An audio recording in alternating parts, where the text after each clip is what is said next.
सबसे पहले मैं पूछना चाहूँगा कि व्हाट डू सेक्सोलॉजिस्ट डू, क्या काम क्या होता है सर उनका? पुरानी बात याद आ रही है कि रघुकुल रीत सदा चली जाई, प्राण जाए पर वचन न जाए। इसके साथ कर्मण्येवाधिकारस्ते मा फले शुगदाचन, कर्म किए जा, फल की इच्छा मत कर ए इंसान, जैसे कर्म करेगा वैसे फल देगा भगवान। अभी जैसे सोसाइटी के अंदर बहुत बड़ी प्रॉब्लम है विच इज़ रेप, और ना कि सिर्फ रेप, एनिमल रेप भी, और उनके साथ में जो क्रुएलिटी है वो बढ़ती जा रही है। तो इतना हमारी सोसाइटी डाउन क्यों जा रही है सर? ये क्या प्रॉब्लम है क्या इसके अंदर? मैं समझता हूँ कि बच्चे जब ग्रोन अप हो जाएं तो उनकी शादी हो जानी चाहिए और उससे उनकी पढ़ाई पर कोई फ़र्क नहीं पड़ता, कोई असर नहीं पड़ता। अब आप उसकी बॉडी की जो रिक्वायरमेंट है, जो माइंड की रिक्वायरमेंट है, वो तो पूरी कर नहीं रहे। अब वो क्या जाएगा? वो या तो किसी लड़की को छेड़ेगा या किसी जानवर के साथ करना शुरू कर देगा। किसी कंट्री के जो रेप काउंट है उसको कम करना है, तो जो प्रोस्टिट्यूशन है उसको लीगल कर देना चाहिए। सो फर्स्ट मैं पूछना चाहूँगा सर आपसे मास्टरबेशन के बारे में। सर इससे बाहर क्यों नहीं आ पाते हैं सर? कि स्कूल की छत पे कोई चढ़ के गया तो पता चला उसको कंडोम ही कंडोम पड़े हुए हैं छत पे, स्कूल की छत पे। जो ईडी होता है क्या वो ओल्ड एज के अंदर होता है, या फिर जो यंगस्टर्स हैं उसके अंदर भी ये देखने को मिल रहा है? हस्त मैथुन के नतीजे में आदमी का जो रिप्रोडक्टिव सिस्टम है वो सब पैरालाइज हो जाता है, इवन के डाइजेस्टिव सिस्टम पैरालाइज हो जाता है। Premature ejaculation. सो ये होता क्या है और क्यों होता सर ये? Next sir, I want to ask about nightfall, क्योंकि अभी तक तो हमने डिस्कस कर लिया था कि जिनका रिलेशन किसी ना किसी के साथ में है, अगर अभी अनमैरिड पर्सन है उनके अंदर ये प्रॉब्लम आ रही है, तो वो क्यों आ रही है, किस वजह से आ रही है सर? सर जैसे अगर किसी को ओवरऑल अपनी रिप्रोडक्टिव हेल्थ को इम्प्रूव करना है और उसको स्टेबल रखना है, तो हमें कौन से खाने फल फ्रूट की ज़रूरत पड़ेगी डेली लाइफ के अंदर? एक मतलब एक डाइट चार्ट हमें बता दीजिए। ज़रूर कुछ ना कुछ ऐसे फूड या फिर कुछ ऐसे ड्राई फ्रूट्स भी होते होंगे मे बी, जो हमें हमारी रिप्रोडक्टिव हेल्थ है वो डिक्लाइन कर दें, तो ऐसा कुछ है सर? डिक्लाइन करने वाली चीज़ है। नमस्कार, जय हिंद। मेरा नाम है रौनक खासपुरिया। स्वागत है आप सभी का खासपुर पॉडकास्ट में। फ्रेंड्स, आज के हमारे स्पेशल गेस्ट हैं जिनका नाम है mister MZ Baig sir.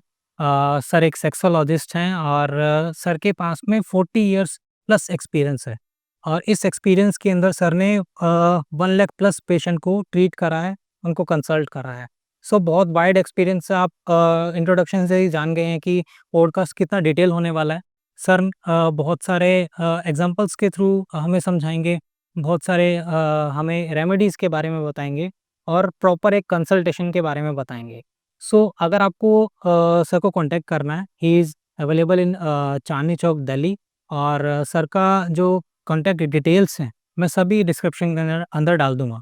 Sir is available both offline and online, so you can go and contact sir if you are facing any problem. Before starting this podcast, please हमारे channel को subscribe करिए ताकि ऐसे जो इंटरेस्टिंग गेस्ट हैं हमारे podcast पर regularly आते रहें। Thank you.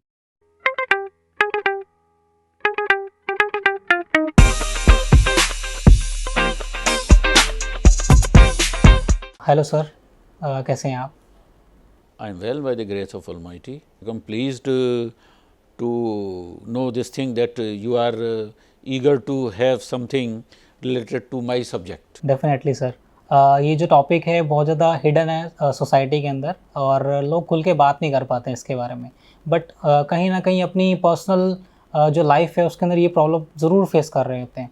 So thank you so much, आपने अपना टाइम दिया और यहाँ पर आए हैं, और आज इस टॉपिक के बारे में आप अपना जितना भी एक्सपीरियंस है, 40 इयर्स का आपने एक्सपीरियंस बताया है। You have been serving since 4 decades, तो लैक्स ऑफ पेशेंट आपने देखे हैं। So let us start our podcast sir. सबसे पहले मैं पूछना चाहूँगा कि व्हाट डू सेक्सोलॉजिस्ट डू, क्या काम क्या होता है सर उनका? देखिए, अब जो लोग भी इस फील्ड में आते हैं उनके एक चीज़ तो सबकी कॉमन होती है, वो ये कि सोसाइटी में जो बीमारियां प्रिवेल कर रही हैं उससे लोगों को कैसे बचाया जाए, और मेडिकली उनको किस तरह से स्ट्रेंथन किया जाए, और किस तरह से उनको इस काबिल बनाया जाए कि वो अपनी लाइफ जो है सक्सेसफुली गुजार सकें। लेकिन एक ख़ास बात और भी है, वो ये कि उन बीमारियों से बचाने के साथ साथ जो शारीरिक रूप से हैं, लेकिन कुछ बीमारियां ऐसी भी हैं जो मानसिक रूप से भी हमारे नौजवानों में प्रिवेल कर रही हैं, जिसके नतीजे में उनका चारित्रिक ह्रास भी हो रहा है। जी। तो हम तो ये समझते हैं कि ये कुदरत ने हमें जो मौका फराहम किया है, तो उसको सामने रखते हुए हम सोसाइटी का ज़्यादा से ज़्यादा भला कर सकें।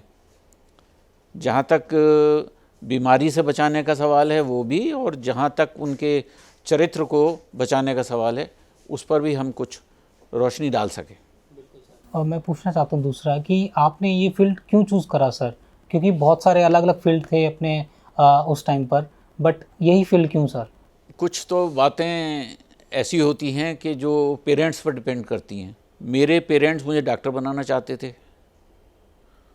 लिहाजा मुझे जो भी अपॉर्चुनिटीज़ मिली यूनिवर्सिटीज़ की तरफ से कि मैं इंजीनियर बन जाऊं, तो मुझे उन्होंने दाखिले के लिए नहीं भेजा, जबकि मेरे पास इंटीमेशन आ चुका था। ओके, अच्छा, कि भाई हम तो डॉक्टर बनाना चाहते हैं, तो इसलिए हम तभी भेजेंगे। जब मेरा इंटीमेशन आया बायोलॉजी का, तब मेरे पेरेंट्स ने मुझको भेजा।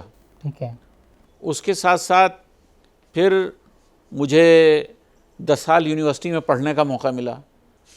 10 साल हॉस्टल लाइफ बहुत होते हैं, बहुत जी। उसमें कैसे कैसे उतार चढ़ाव आते हैं, जूनियर्स के साथ किस तरह से इंट्रोडक्शन होता है, सीनियर्स उनको कहाँ से कहाँ ले जाते हैं, या उनके लाए हुए जो रोगाणु और कीटाणु हैं उनको कैसे झाड़ते हैं, और उनको ऑलराउंडर किस तरह से बनाते हैं। आदमी का सर्वांगीण विकास नहीं तो वो आदमी सोसाइटी के लिए सक्सेसफुल नहीं हो सकता है। बिल्कुल सही।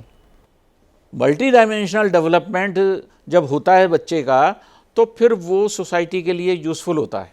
तो इसलिए मैंने ये समझा कि डॉक्टर का प्रोफेशन ऐसा है कि इसमें आने के बाद आदमी दूसरी फील्डों में भी जा सकता है। क्यों कि डॉक्टर का सम्मान सब जगह होता है। डॉक्टर साहब की बात सब लोग ध्यान से तवज्जो से सुनते हैं। डॉक्टर साहब को अगर अपने फंक्शन में बुलाएंगे तो लोग कहेंगे अरे डॉक्टर साहब आ गए, आइए आइए डॉक्टर साहब बैठिए बैठिए।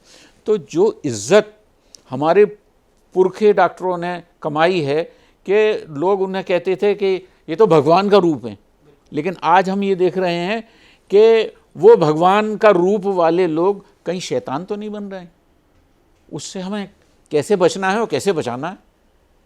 तो इसलिए हमने इस लाइन को चुना कि इसमें हम समाज का भला भी कर सकते हैं और समाज सुधार का भी काम कर सकते हैं। बिल्कुल सही है सर। सर जैसा कि आपने बताया कि आपका बहुत बड़ा एक्सपीरियंस है, तो मैं आपके एक्सपीरियंस को और तराशना चाहूँगा एक तरह से कि हम पहले के टाइम पे देखते थे कि जो लोग थे वो कंसंट्रेटेड थे अपने वर्क की तरफ, बट आजकल हमारे पास में मोबाइल और इंटरनेट और हर चीज़ की तरफ एक्सेस बहुत ज़्यादा बढ़ गया है और आराम से हर चीज़ को आप इजीली अडॉप्ट कर सकते हैं। सो वो क्या एक डिफरेंस रहा होगा कि सर कि उनकी सोच के अंदर और आज की सोच के अंदर? पुरानी बात याद आ रही है कि रघुकुल रीत सदा चली जाई, प्राण जाएं पर वचन न जाई। और इसके साथ कर्मण्य वाधिकार अस्ते वहाँ फले शुगदाचन, कर्म किए जा फल की इच्छा मत कर ए इंसान, जैसे कर्म करेगा वैसे फल देगा भगवान। तो हमें इंतज़ार करना चाहिए कि वो हमें क्या क्या चीज़ें देने वाला है या दे रहा है, उसके लिए हम उसका धन्यवाद करें। और दूसरा, हम आगे इस तरह से लोगों के काम आएँ कि बीमार आया है तो उसकी बीमारी भी दूर करें। अगर वो किसी गलत रास्ते पर इंडल्ज हो रहा है तो उससे भी हम उसे बचाएं और उसको उसके घर वालों को भी मशवरा दें, उसके रिश्तेदारों को भी बताएं, उसके टीचर्स को भी इन्वॉल्व करें ताकि उसको चारों तरफ से बुराइयों से बचने का पूरा पूरा मौका हो। अब मोबाइल आने के बाद सारे बंधन मुक्त हो गए। पहले तो कोई एक ही आदमी होता था जो कबूतर की चोंच में पत्र लेके भेजता था, आज तो हर आदमी फ्री है।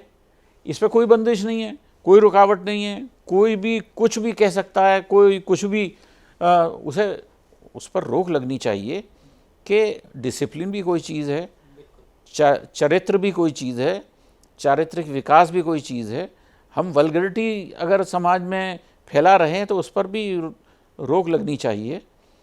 तो ये सब चीज़ें ऐसी हैं कि नए दौर में हम ये देख रहे हैं कि एजुकेशनल डेवलपमेंट तो ज़बरदस्त हुआ है, इतना हिंदुस्तान में कभी नहीं था। बिल्कुल। लेकिन चारित्रिक हिरास जितना अब हो रहा है इतना वो भी हमने कभी नहीं देखा।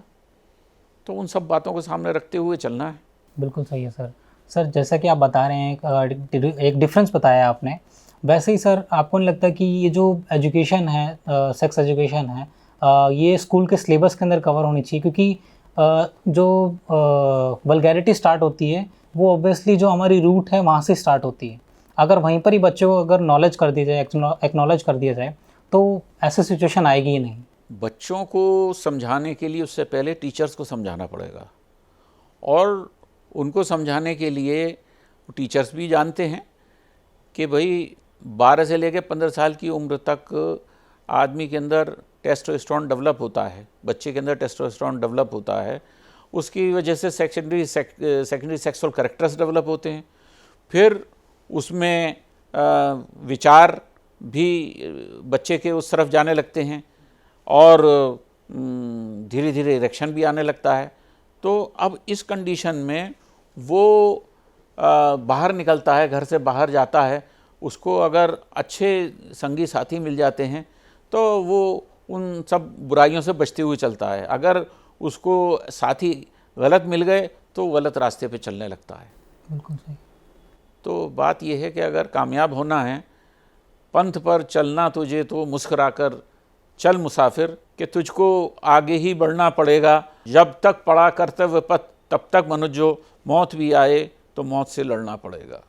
है फिर अच्छा यही कि पंथ पर चल मुस्कुराता मुस्कुराती जाए, जिससे ज़िंदगी अविरल मुसाफिर, पंथ पर चलना तुझे तो मुस्कुरा कर चल मुसाफिर। ये सर बहुत अच्छा है, आपका एक एक्सपीरियंस बता रहा है कि आप जिस तरह से बीच बीच के अंदर जो लाइंस हैं जो हम स्कूल में पढ़ा करते थे, उसका जो रियल एसेंस है, जो रियल मीनिंग है, वो आप इसके साथ में जो जोड़ के बता रहे हैं, वो रियली एक बहुत अच्छा एक एसेंस लेके आ रहा है सर हमारे पॉडकास्ट के अंदर। सर अभी जैसे सोसाइटी के अंदर बहुत बड़ी प्रॉब्लम है विच इज़ रेप, और ना कि सिर्फ रेप, एनिमल रेप भी, और उनके साथ में जो क्रुएलिटी है वो बढ़ती जा रही है। तो इतना हमारी सोसाइटी डाउन क्यों जा रही है सर? ये क्या प्रॉब्लम है क्या इसके अंदर? देखिए, जहाँ तक मैं समझता हूँ कि हमारा सोसाइटी का जो भावनाएं पहले से बदली हैं, अब डेफिनेटली एजुकेशन की तरफ पहले इतनी तवज्जो नहीं होती थी। आज हर आदमी अपने बच्चों को पढ़ाना चाहता है, तो उसकी पढ़ाई में जहाँ तक भी यानी 25-30 साल तो लग ही जाते हैं उसको किसी भी कोर्स की, किसी भी लाइन में आगे बढ़ने के लिए, MA MSc या डॉक्टर और PhD और ये जो भी कुछ लाइनें हैं, इतना टाइम तो लग ही जाता है। लेकिन उसकी भावनाएं तो 15 साल, 16 साल, 18 साल से उद्वेलित हो रही हैं। उसका शारीरिक विकास भी हो रहा है, उसको अच्छा खाना पीना भी मिल रहा है। तो अब उसकी चाहत जो है वो मालूम हुआ कि उसकी शादी हो जानी चाहिए थी। घर वालों ने ये कहा कि अरे अभी तो बच्चा है। तो ये जो बंदिशें हैं, मैं समझता हूँ कि ये गलत हैं। हालांकि मेरी भी शादी 30 साल की उम्र में हुई थी, लेकिन मैं समझता हूँ कि बच्चे जब ग्रोन अप हो जाएं तो उनकी शादी हो जानी चाहिए, और उससे उनकी पढ़ाई पर कोई फ़र्क नहीं पड़ता, कोई असर नहीं पड़ता। मैं आज का ताज़ा एग्ज़ाम्पल आपको देता हूँ। ये ईरान, जिसने अमेरिका को इतनी बड़ी डिफीट दी है, वहाँ पर उनके संरक्षक और उनके शिक्षा दीक्षा वालों ने ये प्लान बनाया कि कोई भी लड़का हमारा ईरान से बाहर जाएगा पढ़ने के लिए तो उसी को परमिशन मिलेगी जिसकी शादी हो चुकी होगी, या शादी करके ही बाहर जाएगा। तो शादी करेगा तो बाहर जाएगा। तो मैंने ईरान के बच्चों को देखा जो BSc करने आए यहाँ, तो शादी करके आए। ठीक है। उनके साथ उनकी बीवी भी थी, और यहाँ MSc PhD सब कुछ किया। तो पढ़ाई पर कोई बुरा इफेक्ट नहीं पड़ता। ये तो हमारा सोचना है कि बच्चा हमारा छोटा है कि बच्ची हमारी छोटी है। पढ़ाई जारी रखी जा सकती है और उनको बुराइयों से बचाया जा सकता है। अब आप उसकी बॉडी की जो रिक्वायरमेंट है, जो माइंड की रिक्वायरमेंट है, वो तो पूरी कर नहीं रहे। अब वो क्या जाएगा? वो या तो किसी लड़की को छेड़ेगा या किसी जानवर के साथ करना शुरू कर देगा। तो वो उसकी भावना जो ओतप्रोत कर रही हैं, वो टेस्टोस्टेरोन जो जो उसके हार्मोनल डेवलपमेंट्स हैं, वो उससे कह रहे हैं कि भाई तू अपना जीवन जो है फैमिली लाइफ शुरू कर, और लोग उसे इधर उधर हाँक रहे हैं। नतीजा क्या हो रहा है कि आदमी तो आदमी, लोग जानवरों की तरफ प्रेरित हो गए।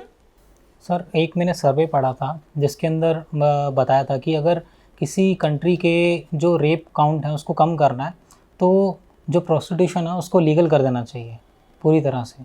तो क्या ये बात सच हो सकती है सर? आप अपने एक्सपीरियंस से बताइए। देखिए, जहाँ तक प्रोस्टिट्यूशन का सवाल है, वहाँ ये है कि एक डस्टबिन है, एक आदमी उसमें दोना फेंक के चलाया, दूसरा कुल्हड़ फेंक के चलाया, तीसरा कुछ और फेंक के चलाया, वो कबाड़ उस डस्टबिन में जमा होता रहा। अब कोई आया उस डस्टबिन को साफ़ करने के लिए, उसने देखा कि उसमें पत्ते भी हैं, गंदगी भी है, कुल्हड़ भी हैं, सब सड़ रहे हैं, बदबू आ रही है। जो लोग भी कूड़ा साफ़ करते हैं उनके शरीर तक में बदबू आने लगती है। तो जो प्रोस्टिट्यूट में जाने वाले लोग हैं समाज के, मैं तो समझता हूँ कि वो सेक्शन है जो स्वच्छंद विचरण करने वाले लोग हैं, और वो शादी से पहले प्रोस्टिट्यूट में जा के अपनी ज़िंदगी बर्बाद कर लेते हैं, और जब शादी का वक्त आता है तो वो फेल हो जाते हैं। मैं एग्जाम्पल कोट करता हूँ एक लड़के का जिसकी शादी हुई थी और उसके बाप ने 5 किलो सोना चढ़ाया था अपनी बहू को, लेकिन वो लड़का प्रोस्टिट्यूट में इन्वॉल्व था।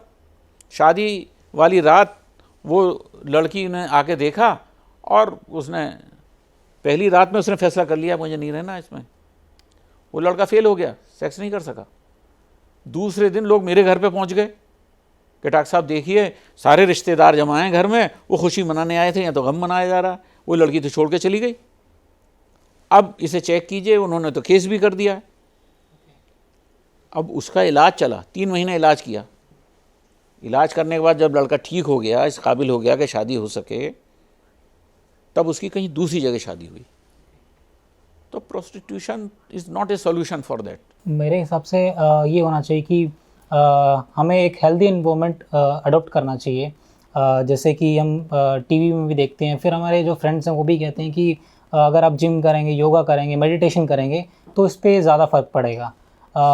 क्या ये हेल्प कर सकती हैं सर? कितना हेल्प कर सकती हैं हमें? जहाँ तक सवाल है इस बात का कि ये हम हाथ से किसी भी चीज़ को पकड़ते हैं, पैर से चल के जाते हैं, आँख से देख के चलते हैं, गड्ढा आ गया और हमने नहीं देखा तो हम गिर जाएंगे नीचे। शरीर का हर अंग अपना काम कर रहा है। तो अब हमें उन सारी बातों का ख्याल रखते हुए चलना है कि अगर हमारे अंदर दिल धड़क रहा है, दिमाग हमारा कुछ कह रहा है, कुछ चाह रहा है, तो इसको कंट्रोल करने के लिए जो बताई गई हैं विधा, वो ये कि हफ्ते में एक दिन आप व्रत रख लीजिए या रोज़ा रख लीजिए, तो आपकी ये भावनाएं जो हैं ये कंट्रोल में आ जाएंगी। तो एक तो इसका निवारण हम अपनी भावनाओं को कंट्रोल करने के लिए एक तो व्रत को रखें, रोज़ा रखें, और दूसरी चीज़ ये है कि हम अपना खाना बिल्कुल बैलेंस तरीके से खाएं। ये नहीं कि रात में दिन का भी डबल खा लिया और सो गए तो मालूम हुआ कि साहब नाइटफॉल हो गया। तो तीसरा ये है कि हम उनको ऐसा लिटरेचर दें जो पवित्र हो, खाना ऐसा दें जो सात्विक हो, उनका संगी साथियों का सर्किल ऐसा हो जो बुराइयों से बच के अपने उद्देश्य की तरफ चलते हों। ओके, सो नेक्स्ट सर मैं पूछना चाहता हूँ कि हम हर एक जो डिजीज़ होता है बॉडी के अंदर जो हम अडॉप्ट कर लेते हैं, हमारे अंदर है नहीं, लेकिन हम सोसाइटी को देख के वो प्रैक्टिसेस करने लग जाते हैं और फिर हमारे अंदर वो कोई ना कोई कमी आ जाती है। तो हम एक एक करके उस डिजीज़ पर हम फोकस करते हैं, और आपके एक्सपीरियंस से आप हमें बताइए कि उसको कैसे सॉल्व करना है, उसमें कैसे इंडल्ज होए, और मतलब 360 डिग्री हमें नॉलेज दीजिए। सो फर्स्ट मैं पूछना चाहूँगा सर आपसे मास्टरबेशन के बारे में सर, कि लोग इसमें इंडल्ज क्यों होना चाहते हैं, क्यों हो जाते हैं और इससे बाहर क्यों नहीं आ पाते हैं सर? देखिए, एक बात तो ये कि बताया कि कुदरत ने हर एक के अंदर एक सिस्टम रखा है। तो ब्लड सर्कुलेशन का काम हार्ट कर रहा है और दिमाग सोचने विचारने का काम कर रहा है, आंखें देखने का काम कर रही हैं। ठीक इसी तरीके से आदमी के अंदर हार्मोनल सिस्टम रखे गए हैं। तो जो हार्मोन्स हैं वो एक पर्टिकुलर एज पे आने के बाद अपना असर दिखाने लगते हैं, जिसके नतीजे में फिर वो भावनाएं लड़का लड़की जो हैं उनकी द्विलित होने लगती हैं। उन भावनाओं को कंट्रोल करने के लिए आप उनको बताइए कि किस तरह से हम कंट्रोल कर सकते हैं। भाई हस्तमैथुन है, मास्टरबेशन है, इसमें क्या होता है कि आदमी की इंद्री तो नरम जगह के लिए बनाई गई है, लेकिन हाथ के सख्त रगड़े लगने के नतीजे में उसमें मस्कुलर डिस्ट्रॉफी हो जाती है, नर्वस ब्रेकडाउन, हाइपर सेंसेशन। ऐसे लोग जो हस्तमैथुन करते हैं शादी के बाद परेशान रहते हैं, औरत को संतुष्टि नहीं दिला पाते हैं, आपस में झगड़े होने लगते हैं, तलाक हो जाती है, डाइवोर्स हो जाता है। मेरे सामने एक केस आया कि एक लड़के की शादी हुई, शादी होने के बाद लड़की कुछ महीने तो रही, उसके बाद वो अपने घर बैठ गई। उसके चाचा मेरे पास लेके आए, कहने लगे जी डॉक्टर साहब इसका शादी टूट रही है। क्या बात है? कि लॉस ऑफ इरेक्शन। मैंने कहा आपने इलाज नहीं कराया? अरे इलाज तो हमने कराया है दिल्ली के सबसे बड़े अस्पताल में, डॉक्टरों ने गोली दी, कैप्सूल दिया, यहाँ तक कि इंद्री में भी सुई लगा दी, फिर भी इंद्री नहीं खड़ी हुई। तो डॉक्टर ने हाथ जोड़ दिए, भैया ले जाओ। तो वो मेरी क्लिनिक के पास थे, तो आए, कहने लगे था आप हमारे पड़ोसी हैं, मैं चाहता हूँ कि मेरे भतीजे का इलाज आप करें। तो मैंने उसको देखा, चेक किया, उसकी दवा चली। 3 महीने दवा खाने के बाद उसने मुझे इन्फॉर्म किया कि डॉक्टर साहब everything is okay, erection is there. तो मैंने कहा जाओ तुम अपनी ससुराल, फरीदाबाद में था, ससुराल पहुंच गया, घंटी बजा दी, ससुर जी निकल के आए, रिटायर्ड आर्मी के। कैसे आए तुम मेरे दरवाजे पर? बोले साहब मैंने इलाज करा लिया, मैं ठीक हो गया हूँ। तो उन्होंने घर में उसको बुलाया, उसकी टेस्टिंग हो गई, पता चला कि अगले दिन लड़का लड़की दोनों आ गए। कहने लगे डॉक्टर साहब धन्यवाद। वो लड़की, मैंने कहा भाई तुम इस लड़की को क्यों लाए? कहने लगे कि साहब मैंने तो मना किया था लेकिन ये खुद ही आ गई। उसने कहा दी मैं आपको थैंक यू कहने के लिए आई हूँ, क्योंकि हमारे डाइवोर्स के पेपर तैयार रखे थे। ओके। और अगर ये ठीक नहीं होते तो हमारा डाइवोर्स पक्का था। साल भर बाद मिठाई का डिब्बा आया। मैंने कहा भाई काय की मिठाई है? कि लड़का हुआ है। और बहुत इंपॉर्टेंट पोस्ट के आदमी थे वो, जो आए थे मेरे पास, गवर्नमेंट जॉब में थे। तो बात यह है कि अगर बिगाड़ आ जाए तो उसे कौन बर्दाश्त करता है? कोई नहीं बर्दाश्त करता। लड़कियों के डाइवोर्स ज़्यादातर इसी वजह से हो रहे हैं आजकल। सीरियस प्रॉब्लम है। पहले एक लड़की लाजवती थी या लाजवंती थी, उसको पता ही नहीं था, या उसने हिम्मत ही उसने कभी नहीं जुटाई कि कुछ कह सके अपने घर वालों के सामने। आज तो लड़कियां ऐसी एडवांस हो रही हैं कि पहले दिन ही आज जाकर बता देती हैं कि साहब वो इस काबिल ही नहीं है।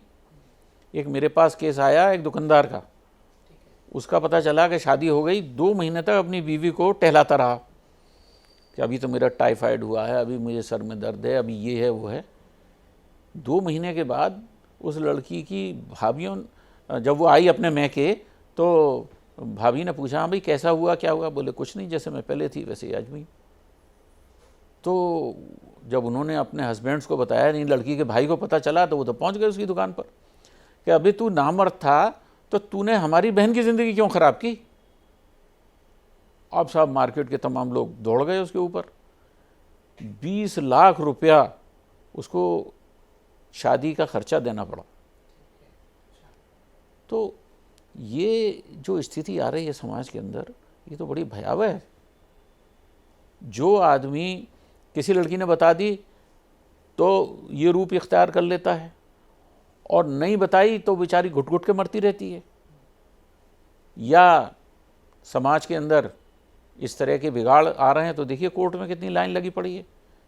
सबसे ज़्यादा मुकदमे बीवी और शौहर के ही हो रहे हैं।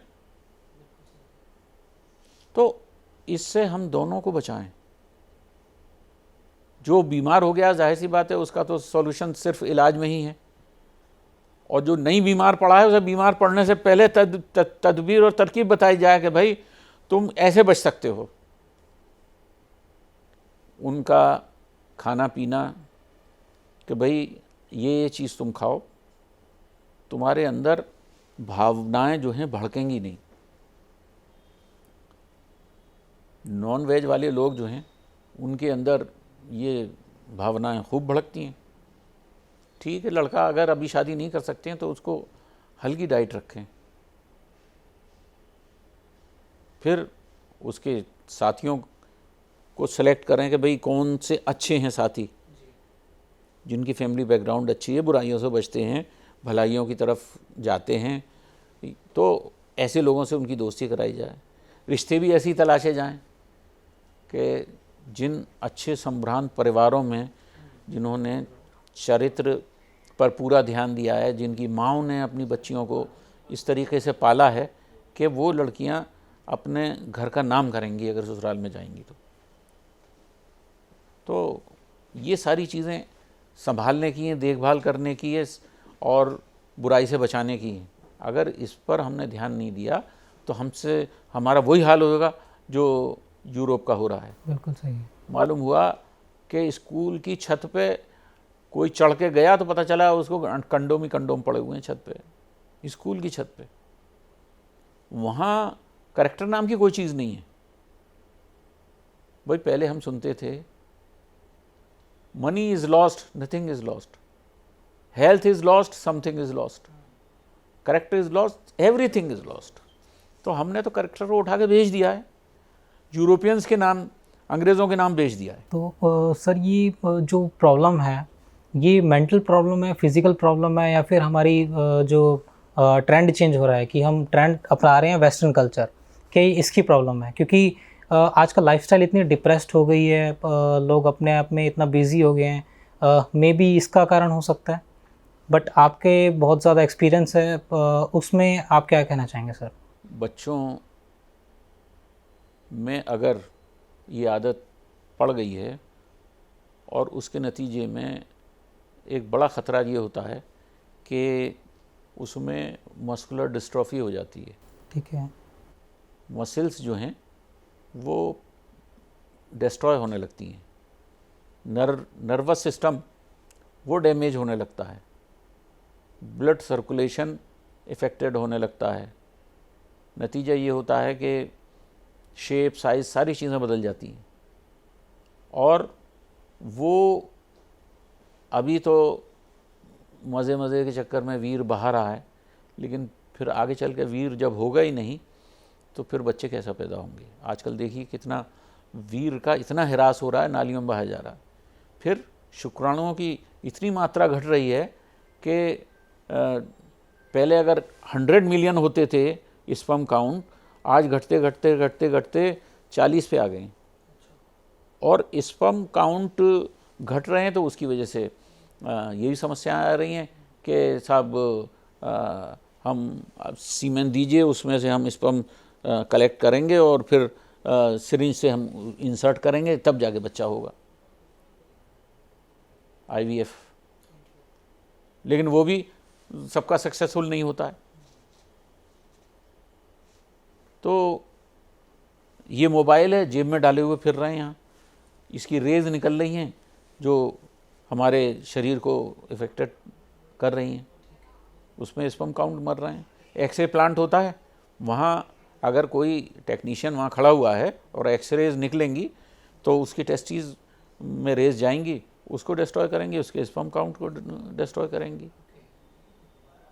तो इस तरह की जो चीज़ें हैं, फिर खाना पीना जो हमारा चल रहा है, वेस्टर्न स्टाइल जो हम खा रहे हैं, तो अभी देख लीजिए कि चाइनीज़ फूड में अजीनोमोटो और क्या क्या चीज़ें होती हैं, लेकिन उनके हमारे शरीर पर क्या प्रभाव पड़ रहा है, ब्लड प्रेशर पर क्या प्रभाव पड़ रहा है। फिर डायबिटीज़ देखिए, हर 5 में 3 आदमी डायबिटीज़ की तरफ जाते हुए मिल जाएंगे। तो ये बीमारी बढ़ रही है, ब्लड प्रेशर की बीमारी बढ़ रही है। तो एक चीज़ नहीं बल्कि सारी चीज़ें आहिस्ता आहिस्ता इफ़ेक्टेड हो रही हैं। So sir next I want to ask कि जो पर्सन इस प्रैक्टिस के अंदर इंडल्ज है विच इज़ मास्टरबेशन, उसको हम पहचाने कैसे हैं? देखिए, शुरुआत में तो पता नहीं चल पाता है, लेकिन आदमी जब उसका आदी हो जाता है तो उसका शरीर पर बड़ा बुरा प्रभाव पड़ता है। चेहरा उसका पीला हो जाता है, आँखों में डार्क सर्किल आ जाते हैं, सर में दर्द रहने लगता है, याददाश्त कमज़ोर हो जाती है, दिल धड़कने लगता है, घबराहट हो जाती है, भीड़ में से उसे डर लगने लगता है, अकेले में रहना वो पसंद करता है, और डिप्रेशन इस हद तक हो जाता है कि वो किसी भी हद तक जा सकता है। मिसाल के तौर पर एंग्जाइटी उसे हो जाएगी, और यहाँ तक कि उसको एपिलेप्टिक फिट्स तक पड़ सकते हैं, और आखिरी दर्जा ये है कि आदमी सुसाइड कर लेता है। कई पेशेंट ऐसे आए, एक पेशेंट ने मुझे आके बताया कि हम 2 लोग एक कमरे में रहते थे दिल्ली में और कहीं सर्विस करते थे, लेकिन हम दोनों को आदत पड़ गई मास्टरबेट करने की। तो मालूम हुआ कि करते करते करते करते इतना उसका असर हुआ कि मेरे साथी ने ट्रेन के नीचे जाके सुसाइड कर लिया, कट गया। लेकिन टेबल पर एक ये लेटर लिख गया मेरे नाम कि भाई तुम मेरे दोस्त हो, मुझे तुमसे बहुत मोहब्बत है, बहुत प्यार है, इसलिए मैं तो अपनी जंग हार गया, लेकिन मैं तुम्हें चाहता हूँ कि तुम जाओ और डॉक्टर बेग से इलाज कराओ। ये मुझे नहीं मालूम कि उसको कैसे पता था कि मेरे पास इसका इलाज है, और मुझे ये नहीं मालूम कि वो मेरे पास क्यों नहीं आया, वो सुसाइड कर लिया और दोस्त को भेज दिया। दोस्त ने आके मुझे ये बात बताई कि मैं वैसे तो इलाज नहीं कराता, कि डॉक्टर साहब मेरे दोस्त ये कह के मरा है तो इसलिए मैं आपके पास इलाज कराने आया। इस हद तक हो जाता है मामला। अच्छा, तो सर इसके अंदर अगर इंडल्ज हो गए हैं तो इससे बाहर कैसे आएँ? देखिए, इसमें बाहर आने के लिए बाहर के सपोर्ट की ज़रूरत है। बाहर का सपोर्ट कोई उनका हितैषी होना चाहिए, चाहे वो घर में से हो, चाहे वो उसके गुरुजन वृंद में से हो या दोस्तों में से हो, कि वो उसे सुबह जल्दी उठाए, सुबह जाएं, आधा पौन घंटा किसी भी लॉन में, पार्क में टहलें, जो योगा करें, जॉगिंग करें, आने के बाद हल्का सा नाश्ता करने के बाद फिर अपने पढ़ाई में या काम में लग जाएं, और वो आधा पेट खाना खाएं। मतलब अपने स्टोमक को 3 हिस्सों में डिवाइड कर लें, एक हिस्सा खाने के लिए, एक पानी के लिए और एक हवा के लिए। ये नहीं कि सब कुछ ठूस लिया, तीनों हिस्से जो है उसमें भर लिया, वो फिर सारा सिस्टम उसका बिगड़ जाता है। तो फिर ये कि उसकी क्रियाकलाप तो इस तरह से मैंने बताया यहाँ तक पहुँच जाते हैं। अब उससे बचाने के लिए यही है कि वो सप्ताह एक तो कम खाए, दूसरा सप्ताह में 1 दिन व्रत रखे या रोज़ा रखे, और फिर दूसरा ये कि वो इधर उधर अपनी निगाहों को ना भटकने दे, निगाह नीची करके चले, और विचार अपने शुद्ध रखे, अच्छा लिटरेचर पढ़े, अच्छी किताबें पढ़े जो हिस्टोरिकल हैं या चरित्र निर्माण करने वाली हैं। आई बिलोंग टू मथुरा, तो वहाँ एक युग निर्माण योजना चली थी वहाँ से। तो श्री राम शर्मा आचार्य थे, उन्होंने इतने अच्छे अच्छे कोटेशन बनवाए थे जो पूरे हिंदुस्तान में लगाए जाते थे। तो उसमें चरित्र निर्माण की तरफ ही सबसे ज़्यादा ध्यान दिया जाता था, समाज निर्माण की तरफ ही ध्यान दिया जाता। तो तुम दूसरों का भला करो, ईश्वर तुम्हारा भला करेगा। बिल्कुल सही है। सर जैसे आप बता रहे हैं, आप अपने एक्सपीरियंस से आप बहुत सहज तरीके से बता रहे हैं और सुन के बहुत अच्छा लग रहा है। दूसरा सर, हम दूसरी प्रॉब्लम ये डिस्कस करना चाहेंगे, ED which is erectile dysfunction. Sir ये देखा जाता है कि जनरली मिसकंसेप्शन है और लोग इसके बारे में जल्दी से बात भी नहीं करते हैं कि जो ईडी होता है क्या वो ओल्ड एज के अंदर होता है या फिर जो यंगस्टर्स हैं उसके अंदर भी ये देखने को मिल रहा है? ईडी यंग्स में भी होता है, ओल्ड स्टेज में भी होता है। अब यूँ तो आदमी के क्रियाकलाप 20 साल की उम्र से जो चलते हैं वो उसके बहुत से लोगों के 80-90 साल की उम्र तक भी चले चले जाते हैं। कि अब हमारे पास जो पुराने लोग आए हैं 80 साल के, 70 साल के या 60 साल के, वो अलग अलग कंडीशंस के हिसाब से आए हैं। तो एक बंदा आया कि मेरी बीवी की डेथ हो गई, मैंने दूसरी शादी कर ली है और अब मैं उसके काबिल नहीं हूँ, तो कम से कम मेरा इलाज कीजिए, कम से कम मैं उसे संतुष्ट कर सकूँ। एक बंदा आया कहने लगा कि साहब मेरी शादी हुई थी, बीवी मुझे गरम गरम खाना खिलाती थी, जब मेरे बच्चे बड़े हो गए, उनकी शादियां हुई, बहुएं आईं, वो भी मुझे गरम गरम खाना खिलाती थी। आज ये सूरत हाल है कि मेरी बीवी सुबह उठते ही कहती है उठ उठ चल बाहर बैठ, तो मैं चौखंठी पे बैठ जाता हूँ, डॉक्टर साहब मुझे इतना कर दो कि कम से कम मैं उसे दिखा दूँ कि देख ताकत वापस आ गई है, तो कम से कम घर में खाना तो सही मिलेगा। ये सूरत 80-90 तक यही हो जाती है पोजीशन आदमी की। तो अब घर में भी चाहतें होती हैं तो उनको भी पूरा करना ज़रूरी होता है। तो अब ईडी जो है वो एक्चुअली बेसिकली शारीरिक हिरास है। दिल, दिमाग, गुर्दे, फेफड़े जब कमज़ोर हो जाते हैं तो वीर बनाने वाले अंग भी कमज़ोर पड़ जाते हैं, वीर भी ठंडा होने लगता है। तो अब हमारे अंदर बहुत सी आदतें भी तो ऐसी आ जाती हैं, मिसाल के तो तंबाकू पी रहे हैं या खा रहे हैं, बिल्कुल सही है। वो तंबाकू खून गाढ़ा कर देता है, अंदर जाके इंद्री में जम जाएगा, ब्लड सर्कुलेशन रुक जाएगा, तो इरेक्शन आने में दुश्वारी होगी। तो या नशे की जितनी भी चीज़ें हैं, शराब है, गांजा है, ये सारी चीज़ें सेक्स को बर्बाद कर देती हैं। तो कितने सारे लोग ऐसे हैं कि जिनकी पत्नियां परेशान हैं कि साहब इन्हें तो पीने को चाहिए और मैं कमा के लाती हूँ और ये मुझसे छीन के ले जाते हैं, और अब पहले अपनी शराब पीते हैं, न बच्चों की पढ़ाई का ध्यान है, न उनकी दवा का ध्यान है। तो वो किसी मतलब के नहीं रह जाते हैं, फिर वो बिल्कुल बेकार हो जाते हैं, ना अपनी औरत के मतलब के रहते हैं, ना किसी समाज के मतलब के रहते हैं। तो नशा, एक तो नशे पर पाबंदी बहुत ज़रूरी है। तो नशा छोड़ेंगे तो वो अपना भी भला करेंगे और अपने घर का भी भला करेंगे। True sir. सर जो सेल्फ कॉन्फिडेंस, एंजाइटी, डिप्रेशन, क्या ये भी इसकी वजह से हो सकता है कि मतलब ईडी ने की प्रॉब्लम, क्योंकि कॉमन है सर ये तो। देखिए, एंग्जाइटी होगी या डिप्रेशन होगा या अपने काम की अधिकता, आदमी का ध्यान उस तरफ है, उसके बॉस ने कह दिया है कि इतना टारगेट अचीव करना है, तो वो उससे परेशान होता है कि साहब अगर अचीव ना हुआ तो मुझे नौकरी से निकाल देगा। तो उसका सारा ध्यान उस तरफ होता है, ना अपने बीवी बच्चों पे इतना टाइम दे पाता है। फिर दूसरा ये है कि जो उसकी सोसाइटी है, जिनके साथ उसका ड्रिंक करता है या वो करता है, वो सारी चीज़ें इफ़ेक्ट डाल रही हैं। जो हम खा रहे हैं पी रहे हैं उस सब का इफ़ेक्ट पड़ रहा है शरीर पर, तो आदमी बेकार हो जाता है। No doubt.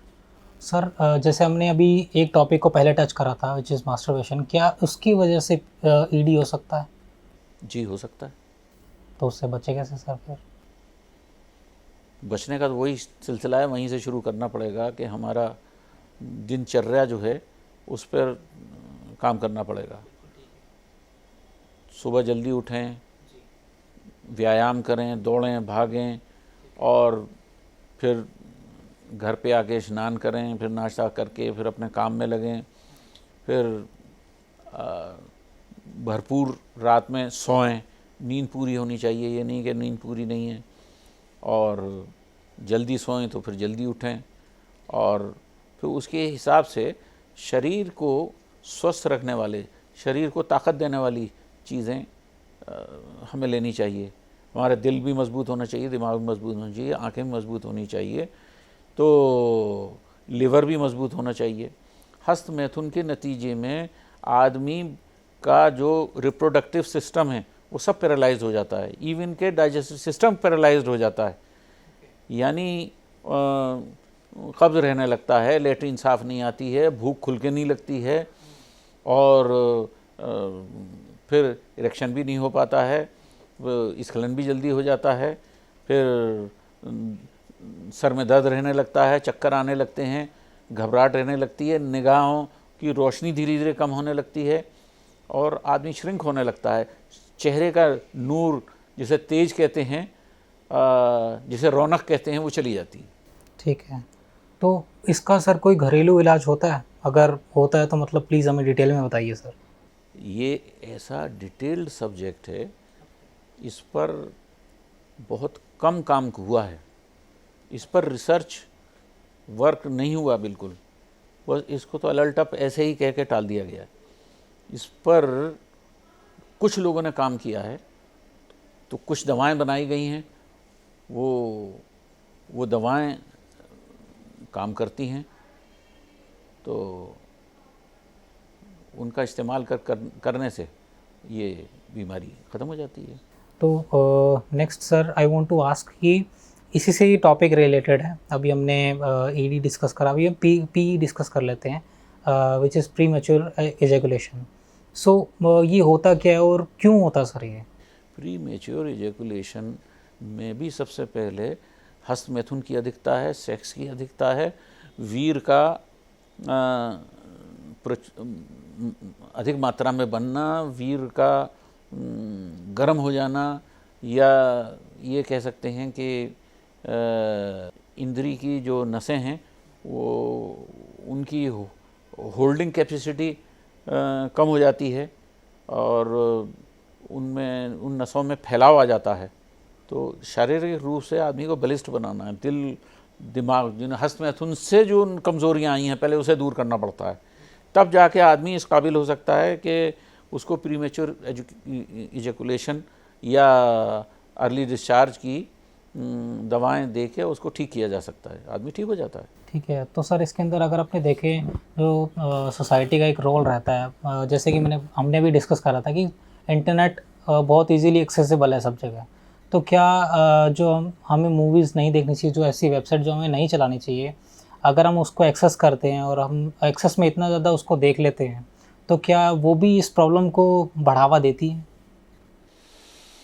भाई उसका तो काम ये समझ लीजिए कि जैसे कहीं आग लगी हुई है, आपने थोड़ा सा आगे पेट्रोल डाल दिया तो वो आग और बढ़ गई। तो ये जितने भी न्यूडिटी वाली वीडियोज़ आ रही हैं या पॉर्न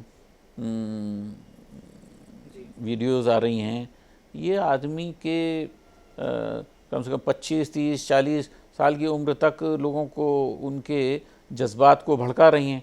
और हासिल क्या है उसे सिवाय आग लगने के? वो और बर्बादी की तरफ जाएगा। जब उसे होश आएगा तो सब कुछ उसके हाथ से निकल चुका होगा। धीरे धीरे करके इस प्रॉब्लम को कम करना है, फिर क्या स्टेप्स हमें यूज़ करने चाहिए सर? उस पेशेंट को सही करने के लिए सबसे पहला जिम्मेदारी तो उसके डॉक्टर की है। डॉक्टर को कोऑपरेट करेंगे उसके घर वाले, घर वालों की जिम्मेदारी हुई। उसका जीवन निर्माण करने वाला उसका गुरु, उसका शिक्षक होता है, जो उसका मार्ग प्रशस्त करता है, जिसने बचपन से उसे पढ़ाया है। उसे मालूम है ये बच्चा जो है बड़ा होनहार है, लेकिन इधर भटक गया है, इसको अगर बचाव के यहाँ ले आएँ तो ये बहुत आगे जा सकता है। मैंने ऐसा देखा है कि मथुरा में एक स्कूल था, अमरनाथ विद्याश्रम। दुनिया ज़माने के बिगड़े हुए केसेस वहाँ आते थे, हॉस्टल में रहते थे। वहाँ के प्रिंसिपल थे मिस्टर आनंद मोहन वाजपेयी। उन बिगड़े केसेस को उन्होंने ऐसा संवारा, दिल्ली के, आगरा के, अलीगढ़ के, आसपास के, न मालूम कहाँ कहाँ के, बुंदेलखंड के। एक तो बच्चा डाकू का बेटा आया था, उसको वो किसी और के हवाले से आ गया, उन्हें उसके लिए प्रिंसिपल को पता ही नहीं था कि ये डाकू का बेटा। ठीक है, तो वो बच्चों को ऐसे संवारते थे। उन लड़कों को हाई स्कूल फर्स्ट क्लास करा दिया। बड़े उच्छृंखल बच्चे, शरारती बच्चे, बड़े बिगड़े हुए बच्चे, उन सबको हॉस्टल में रख के उनकी दिनचर्या का प्लान सेट करके और उनको उनकी एक्टिविटीज़ उनको प्रमोट करना, उनको आगे बढ़ाना, उनकी शिक्षा दीक्षा का इंतज़ाम करना। वो हाई स्कूल इंटर में फर्स्ट क्लास लेके गए लड़के, जो अपने घरों से ये चले थे, उनके माँ बाप के ये तो पढ़ के ही नहीं देगा, इसने पढ़ के ही नहीं दिया, ये तो बर्बाद हो गया। तो मतलब ये है कि बहुत कुछ करना पड़ेगा, बहुत कठिन है डगरपन गठकी। ये सबसे टफ सब्जेक्ट है कि हमारा यूथ बिगड़ रहा है, बर्बाद हो रहा है। So next sir I want to ask कि अगर किसी में ये प्रॉब्लम अगर आ भी गई है तो घर में कैसे इलाज करें, पहले आप ये बताइए। और दूसरा, डॉक्टर को मतलब कब कंसल्ट करें कि मुझे ये प्रॉब्लम हो गई है? एक्चुअली क्या है कि इसके अंदर एक तो वीर को शुद्ध करने की दवा देनी पड़ती है, दूसरा उसके अंदर जो इंद्रिय की जो होल्डिंग कैपेसिटी है उसको स्ट्रॉन्ग करने की दवा देनी पड़ती है, वीर को गाढ़ा करने की दवा देनी पड़ती है, और भावनाओं को कंट्रोल रखना पड़ता है, निगाहों को इधर उधर जाने से बचाना पड़ता है, दिमाग में ये जो इधर उधर से तमाम बुरे एस्पेक्ट्स आ जाते हैं उसे रोक के चलना पड़ता है। तो बहरहाल ये है कि शरीर जो है उसका दिल, दिमाग, गुर्दे, फेफड़े, सारी चीज़ों का फंक्शन दुरुस्त करते हुए जब दवा दी जाती है तो आदमी ठीक हो जाता है। तो उनका ख्याल रखना बहुत ज़रूरी है। उसके लिए ये भी ज़रूरी है कि किसी क्वालिफाइड डॉक्टर से कंसल्ट किया जाए। तो इसका ख्याल रखना तो आदमी को खुद पड़ेगा। डेफिनेटली सर, जैसे अभी हमने 3 मेजर टॉपिक कवर अप कर लिए हैं जो सोसाइटी की बहुत बड़ी प्रॉब्लम है, और आई एम श्योर कि ये सुनने के बाद में उनकी जो प्रॉब्लम है वो काफ़ी हद तक सॉल्व होंगी। उनको इस प्रॉब्लम के बारे में डिस्कस करने के लिए एक कॉन्फिडेंस मिलेगा, और साथ ही साथ में अगर कोई इस प्रॉब्लम से फेस कर रहा है तो वो एक अच्छे डॉक्टर के पास में अप्रोच करेगा। Next sir, I want to ask about nightfall, क्योंकि अभी तक तो हमने डिस्कस कर लिया था कि जिनका रिलेशन किसी ना किसी के साथ में है, अगर अभी अनमैरिड पर्सन है उनके अंदर ये प्रॉब्लम आ रही है तो वो क्यों आ रही है, किस वजह से आ रही है सर?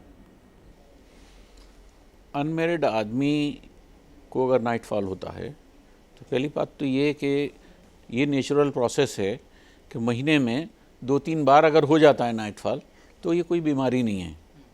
जब जाम भर जाता है तो छलकता है, लेकिन अगर इससे ज़्यादा होता है, मालूम हुआ कि एक एक रात में 3-3 बार नाइटफॉल हो रहा है, दिन में सो गए तो दिन में भी 2-2 बार नाइटफॉल हो रहा है, 5-10 बार महीने में नाइटफॉल हो रहा है, तो धीरे धीरे आदमी के शरीर में कमज़ोरी आने लगती है, और वो कमज़ोरी फिर हर तरह से ज़ाहिर होती है। उसकी एक्टिविटीज़ इफ़ेक्टेड हो जाती हैं, उसका काम करने में दिल नहीं लगता, काम करने में मन नहीं लगता, फिर वही सारी चीज़ें, सर चकराना, सर में भारीपन रहना,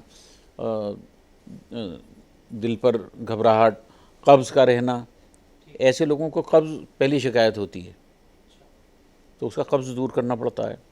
फिर उसकी भूख, लिवर का फंक्शन सही करना पड़ता है। फिर उसके बाद ये देखना पड़ता है कि वो रात में सोने से पहले वो पेशाब लेट्रिन करके आए तब सोए, और इतने इतने हाथ और इतने इतने पैर धो के फिर सोए। फिर रात का खाना दोपहर के खाने से कम आधा होना चाहिए।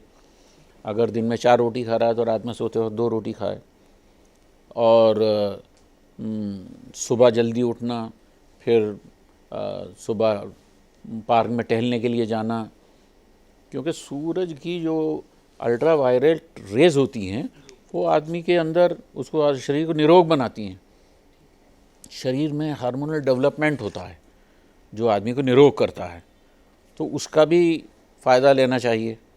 आधा पौन घंटा रोज़ किसी भी पार्क में, लॉन में टहलें, फिर व्यायाम करें, फिर योगा करें, या जो लोग नमाज़ पढ़ते हैं वो अपनी नमाज़ पढ़ें। तो इस तरीके से हम अपनी दिनचर्या को जब दुरुस्त करेंगे तो हमारा ये नाइटफॉल भी हमारा कंट्रोल होगा। हफ्ते में एक दिन हम व्रत रखें, नाइटफॉल कंट्रोल होता है। अब तो ये सब चीज़ें मिलजुल के फिर आदमी का पूर्ण रूप से उसका इलाज हो पाता है।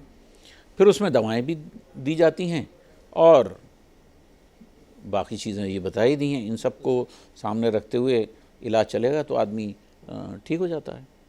बिल्कुल ठीक है सर, एग्री करते हैं आपकी बात पर। सर, मैं पूछना चाहता हूँ कि जैसे हमने अभी डिस्कस करा, जितनी भी प्रॉब्लम हमने 3 डिस्कस करी है, तो क्या अगर वो प्रॉब्लम हो रही है उसकी वजह से हमारी जो भी प्रॉब्लम है विच इज़ नेट फॉल, अगर वो होने के चांसेस हैं? असल में शादी से पहले नाइटफॉल परेशान करती है, और नाइटफॉल अगर आपको महीने में 2-3 बार हो जाता है तो ये कोई प्रॉब्लम नहीं है, लेकिन ज़्यादा एक्सेस में हो जाता है तो ये प्रॉब्लम है। तो ये प्रॉब्लम, कुछ लोग कहते हैं कि भाई तुम शादी कर लोगे तो ये प्रॉब्लम नहीं होगी। नहीं, ऐसी बात नहीं है। शादी के बाद भी नाइटफॉल हो जाता है लोगों को। तो उसका रीज़न ये है कि उसका डाइजेस्टिव सिस्टम ख़राब है, और उसका कॉन्स्टिपेशन है, लेटरिन साफ़ नहीं आती, भूख सही नहीं लगती, और उसकी दिनचर्या बिगड़ी हुई है, रात को भरपेट खा के सो रहा है। तो ये सब चीज़ें जो हैं उसको नाइटफॉल के लिए प्रेरित करती हैं शरीर को। सब आपने अभी तक हर एक्सपेक्ट को कवर कर लिया है, लेकिन मैं ये साथ में पूछना चाहता हूँ कि इसको अगर रोकना है तो हम किस चीज़ का परहेज़ करें ताकि ये रुक जाए? अगर किसी को नाइटफॉल हो रहा है तो अंडा, मीट, मछली, तेज़ गरम मसाले, तली हुई चीज़ें, पकवान, पूरी, कचौड़ी, समोसा, पराठा, ये सारी चीज़ें रोकनी पड़ती हैं। ये परहेज़ बहुत ज़रूरी है। और फिर तले हुए पराठे की जगह सादा रोटी हो, वो भी चुपड़ी नहीं होनी चाहिए। 2 गिलास लिए, दोनों में पानी डाला, एक में पराठे का टुकड़ा डाला, एक में रोटी का टुकड़ा डाला। रोटी का टुकड़ा सुबह डाला, दोपहर तक घुल गया, पराठे का शाम तक ऐसे ही पड़ा रहा। तो हमारे लिवर पर सबसे ज़्यादा बर्डन होता है ये चिकनाई, घी, तेल, तो देर से हज़म होता है। तो हमारा लिवर जो है वो सादा चीज़ों को जल्दी हज़म कर लेता है, तो लिवर पर ज़्यादा लोड नहीं डालना चाहिए। अगर किसी की नाइटफॉल हो रहा है तो उसको चाहिए कि सादा भोजन करे, मूंग की दाल, पालक का साग, घिया, तुरई, टिंडा, परमल, इस तरह की चीज़ें ले। सुबह दूध ले ले, रात में सोते वक्त दूध न ले। कभी कभी ये भी होता है कि रात में दूध लेने के नतीजे में भी ऐसे लोगों का नाइटफॉल और बढ़ जाता है, तो इनका भी ख्याल रखा जाता है। फिर बाकी आप क्वालिफाइड डॉक्टर से मिल रहे हैं तो वो आपके लिए कुछ ना कुछ दवाएं ऐसी देगा कि जिससे आपको रिलीफ मिलेगा और आपकी परेशानी दूर हो जाएगी। No doubt. सर, जैसे अगर किसी को ओवरऑल अपनी रिप्रोडक्टिव हेल्थ को इम्प्रूव करना है और उसको स्टेबल रखना है, तो हमें कौन से खाने, फल फ्रूट की ज़रूरत पड़ेगी डेली लाइफ के अंदर? एक डाइट चार्ट हमें बता दीजिए। देखिए, सबसे पहले तो ये है कि फलों में सबसे पहली इम्पोर्टेंस है अनार की, फिर उसके बाद अंगूर, फिर उसके बाद आपका सेब भी है, केला भी है। ये तो फलों में हो गई चीज़ें। ड्राई फ्रूट्स में आपका किशमिश है, और बादाम है, और चिलगोज़ा है। अगर आपको सेक्स इम्प्रूव करना है तो इसमें एक चीज़ और जोड़ लीजिए, वो है चिलगोज़ा। नेब आता है छोटा सा लंबा सा, चिलगोज़ा कहलाता है। सबसे ज़्यादा महंगा होता है वो। मुनक्का, किशमिश, मुनक्का तो अंगूर से ही बनती है, लेकिन ड्राई फ्रूट्स जो हैं, बादाम है, अखरोट है, और आपका चिलगोज़ा है, पिस्ता है, ये आपकी सेक्स पावर को बढ़ाते हैं, आपको बलिष्ठ बनाते हैं। इसके अलावा मछली प्रोटीन है उसमें, तकरीबन वो पूरी ही हज़म हो जाती है, शरीर में ऐड हो जाती है। सबसे बढ़िया जो प्रोटीन मानी गई है वो मछली की मानी गई है। उसके बाद आपका अंडा है। अंडा आपको प्रोटीन भी देता है, विटामिन भी देता है।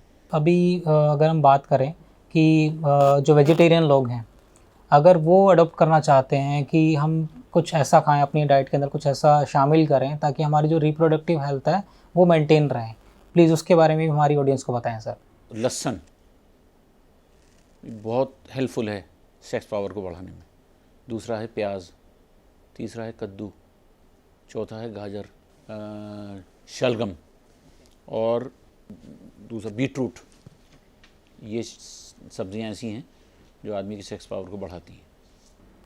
नेक्स्ट सर, क्योंकि आपने अभी बता दिया हमें कि जिससे हमारी रिप्रोडक्टिव हेल्थ इम्प्रूव हो सकती है, तो ज़रूर कुछ ना कुछ ऐसे फूड या फिर कुछ ऐसे ड्राई फ्रूट्स भी होते होंगे मे बी जो हमें हमारी रिप्रोडक्टिव हेल्थ है वो डिक्लाइन कर दें, तो ऐसा कुछ है सर? डिक्लाइन करने वाली चीज़ें, डिक्लाइन करने वाली चीज़ें हैं आपका ये गोभी, बंद गोभी और अरबी, आलू और बैंगन है, ये सब चीज़ें डिक्लाइन करने वाली हैं। तो इनके इस्तेमाल से डाउन होता है। Sir last question which I want to ask कि जो हमारी ऑडियंस है हर एज ग्रुप को आप अपने एक्सपीरियंस से क्या मैसेज देना चाहेंगे सर? वही इसके सिलसिले में तो सबसे बड़ी बात यह है कि जो भी इंसान इस धरती पर आया है उसको एक दिन वापस जाना है। उसको जो टाइम ये मिला है आने का और जाने के बीच का, उस टाइम को बेस्ट यूटिलाइजेशन उसका होना चाहिए।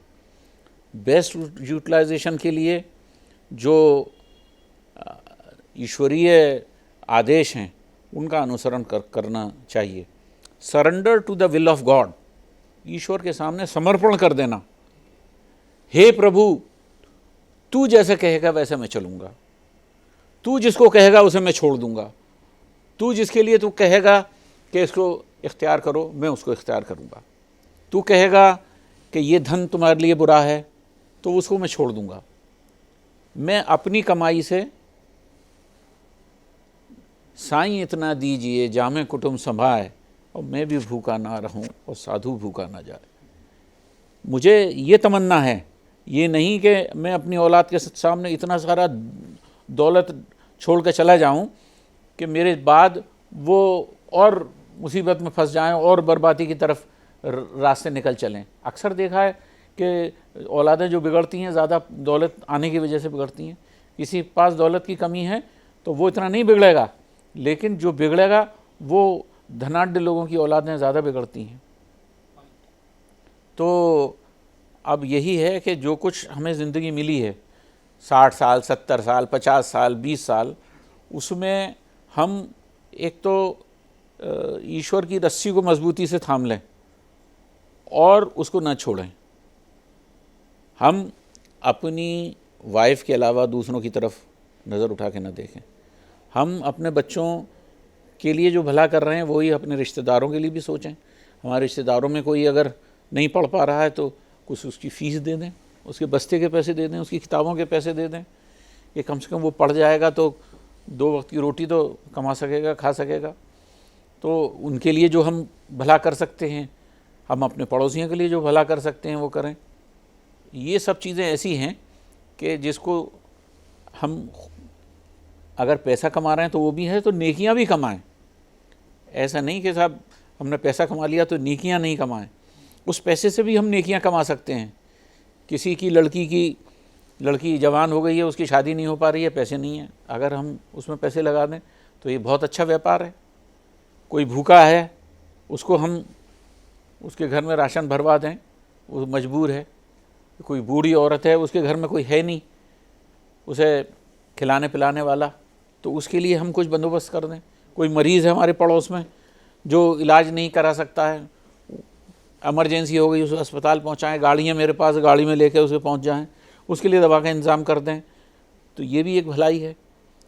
तो ये भलाई ऐसी हैं कि जो हमारे मरने के बाद भी काम आती हैं। ज़िंदगी में तो हम जो भी नेक नामी ले रहे हैं वो तो मिल रही है, लेकिन मरने के बाद भी तो कुछ ऐसा काम होना चाहिए कि जो लोग हमें याद रखें कि फ़लाँ आदमी बड़ा भला था और वो सब ऐसे ऐसे भलाई के काम कर गया। तो ये सब चीज़ें ऐसी हैं कि जिसे सोच के आदमी चले तो औरों से वो आगे निकल सकता है। उसूल की नाली एक ऐसी है कि आप यहाँ से लेके अगर नाली बना दें तो 1 लोटा पानी 1 किलोमीटर दूर तक जा सकता है। और अगर बेउसूली ज़िंदगी है वो मालूम है 1 लोटा पानी हमने यहाँ फैला दिया, वो 4 तरफ बिखर के रह गया, वो आगे नहीं जा सकेगा। तो उसूलों के साथ ज़िंदगी, उसूलों पर ज़िंदगी को आधारित कीजिए जो और उसूलों पर चलिए तो हम अपनी ज़िंदगी को कामयाब बना सकते हैं, यहाँ भी और वहाँ भी। Definitely sir. So this was all about our podcast. Sir के साथ में हमने बात करके बहुत सारा नॉलेज गेन करा है और सर ने अपने एक्सपीरियंस के साथ में हमें बहुत अच्छी एडवाइजेस भी दी हैं। सर ने हमें बहुत सारा नॉलेज प्रोवाइड करा है जो कि हमारे डे टू डे लाइफ के अंदर बहुत हेल्प करेगा। So thank you for watching this podcast and thank you आप हमारे पॉडकास्ट पे आए। That was all about our podcast. Thank you so much.